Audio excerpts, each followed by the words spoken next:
Hi guys! Magandang gabi! Welcome back po dito sa Gandara SRU channel for showbiz update. Andito na naman nga po akong muli nagbabalik. Ang nagmamaganda niya kachismosang Kim Pao, wala na pong iba ang lokaret na si Gandara upang maghatid sa inyo ng latest update and fresh happenings patungkol kina Kim Chiu and Paolo Avellino. And para nga po sa gabing ito, so ang tatalakayin natin pag-uusapan, syempre, may kinalaman po kina Kim and Paolo kasi ayan na naman po ang mag-asawa. At spotted na naman nga po, magkasama ulit sila mag-jogging. Uy, grabe, nakakakilig. Ngayon na lang kasi ulit, kasi diba nung nakaraan nasa Cebu po sila. Anyway, bago tayo mag-start sa mga hindi pa nakaka-subscribe dito sa ating channel, paki-click lang po tayo na subscribe button at notification bell na nandiyan sa baba para mag-i-updated po kayo at ma-notify tuwing may bago po tayong chika at balita hinggil sa Kim Pao. Basta po mga balita na may kinalaman kina Kim Chiu and Paolo Avellino, sagot na natin yan. And ito na nga, huwag na natin palagpasin pa. Eto. So, nasa likuran si Paolo Avellino. Diba? Yan yung mga request nyo. So, ang sarap pagmasdan nila Kim and Paolo kapag ka nagwo-workout po sila. So, parang ngayon ko na lang ulit nakita, no, na mag-jogging silang dalawa. Siguro kasi busy-busyhan nga sila. Kaya siguro nag-gain din ng weight si Kim Chiu. Kasi, di ba, lagi ko sinasabi niyo, napapansin ko tumataba si Kimi. Anyway, bagay naman po sa kanya. At, ayun, isa sa nakakabukod sa lasap likod si Paolo Avellino, no? At nakabantay sa kanyang prinsesa. Ay, ito pang isa nakakapansin. Always conjugal tong dalawa, no? Conjugal. Sa mga towels nila. Lagi silang same. I mean, hindi naman dalawa para couple. Parang iisa lang talaga yung ginagamit nilang dalawa. So, ano yan? May punasan ng pawis, ganyan. Nakoy naman, Paolo Avellino, masyado mo naman talagang piniprinsesa si Kim Chiu. Strong, independent woman yan. Pero yung strong, independent woman natin ay nagiging isang prinsesa ngayon sa kamay ng isang Paolo Avellino. Ay, sana all. No, nababalansi yung buhay ni Kimi. Uy, grabe naman. Kasi, totoo, diba? Pansin nyo, isa lang yung towel eh. Hindi naman dalawa. Para tag-isa sila, kaya same silang meron. Hindi, iisa lang. Kung hindi na kay Pao, na kay Kim. Kung hindi na kay Kim, na kay Pao. So, hiraman. Anuhan na rin ng pawis, sharing na rin ng pawis. Ay, grabe naman. 'Di ba? Kung hindi yan magjowa, very unhygienic eh. 'Di ba? So, ayun. Therefore, I conclude, magjosawa talaga itong dalawang to. Magjosawa talaga. Mag-asawa talaga yung Kim Pao. So, alam na this. Tagapunas nila ang isa't isa. Pinupunasan ni Paul, sige ng pawis. Kasi pawisan ka na, babe. Ganyan. Ay! Tapos si Kim Chiu din, pinupunasan ng pawis ni babe. Ay, ni babe, ni papi. Ay! Ni Paolo Avellino pala. Ay! Nako, ito na naman ako, nababaliw na naman sa Kim Pao. Kasi isipin mo, ha? Isa lang sa kanila may hawak ng towel po. Hindi sila tig-isa. So, sharing na lang po sila sa towel. So, pinupunasan nila yung isa't isa. Nakababaliw na naman ako. Sabihin na naman ng mga basher, apaka-arte na naman ni Gandara. Pero sinong hindi pa kikiligin dyan? Sinong hindi po, napapaganyan? Sobra naman talagang nakakakilig po ang Kim Pao. Anyway, tubako naman tayo dito sa komento ni Madam Lourdes Flores. Magandang gabi po sa inyo.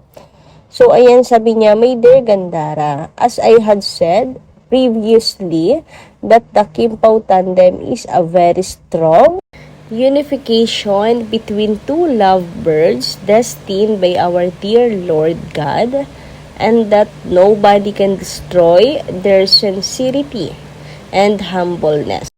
with heavenly faith that creates great love and care, which Kim and Paulo kept it within their hearts.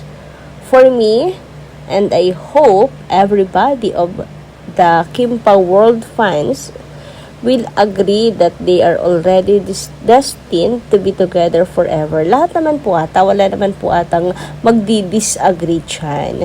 Talagang nakatadhana na magsama po silang dalawa.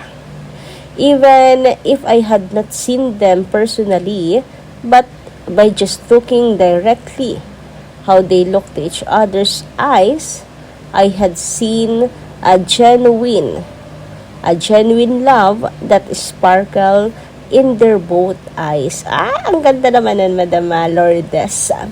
I felt a chill in my own self by just watching them in my phone. And maraming makaka-relate po sa inyo talaga po.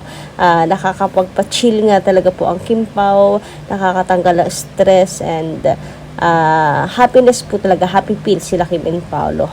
I'm really surprised why I felt great chill or the kilig moment. I watch their videos in your channel despite my age, a 77 years old fan of Kim Pao from Tagbilaran City, province of Bohol. I really love Kim Pao and my prayers for more success in their lives and be as one forever. Siguro kasi team kampante po kayo, Madam Lourdes, kaya yun yung nararamdaman nyo. Kilik lang sa Kim Pao. Samantala, sabi naman ni Madam Juliana, Madam Julia pala, anong Juliana? Kakanoodan din lang. Madam Julia Gonzaga, magandang gabi. Shout out po sa inyo. Alam ko kung sino nag-umpisa sa bashing na yan. Fan niya dati. Nasilaw sa bigay, kaya bumalimbing. Baka dahil sa pera, wala na yung iba dyan kasi nag-uumpisa sa bashing nung tumiwalag yun. Yung sino po? Ay parang gets ko na. Yung laging, basta. Pero, paki-spill naman po. Spill the tea, Madam Chilia Gonzaga. Pero meron ako sa isip ko. Based lang sa comment nyo, ha? Pero ako kasi hindi ako manegang tao. Pero dami kong nababasa na patungkol dito. So, ayun na nga papalit-palit nga rin daw po ito ng account, etc. Pero ba, kayo, naniniwala kayo sa ganun? And I hope hindi, kasi saklap naman na dati nating kasamahan. Ano po? Sana nga hindi.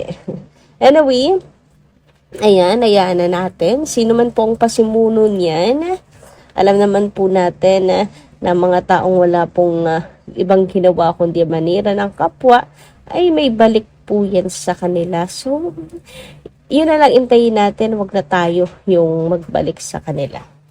Samantala, sabi naman po dito ng isa pa nating komentar, si Madam Norma Dayag, shoutout po sa inyo.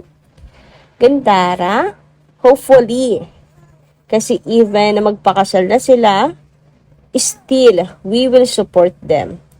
Kim and Paolo, high time na para magpamilya na kayo. Kasi very happy ang mga pamilya, ang may pamilya. Although there is Aki, but Ayla lang ang sarili niyong anak. Baka iba may yung sarili niyong anak para may magmana sa pinagpaguran niyo. Kasama na doon si Aki. What is money kung walang anak? Kayamanan tunay ay ang mga anak. Kaya,